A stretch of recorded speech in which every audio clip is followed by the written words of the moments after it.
Hey guys, it's Kid with a Lisp and welcome back to another episode of Map, where we do open 2 packets of the Match Attax 2015-2016. Alright guys, let's go straight into it.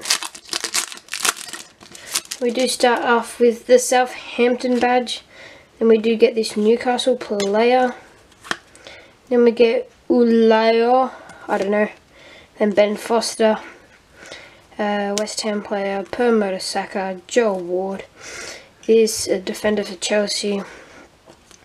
Then we get this, I wouldn't want to try to pronounce his name, but we do get him from Arsenal. And then we do get a goalkeeper, which is a man of the match goalkeeper from Sunderland. Getting into the next packet now.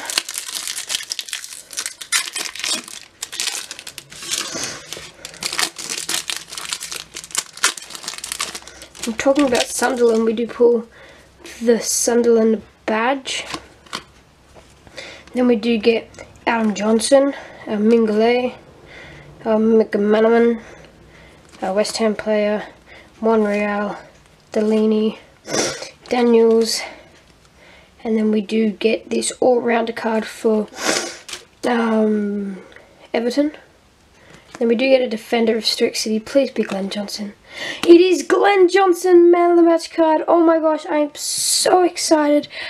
Oh, this is probably one of the most amazing pulls. Glenn Johnson is my favourite player in the whole English Premier League. So that is so amazing, guys. Thank you so much for watching, and I hope to see you next map episode.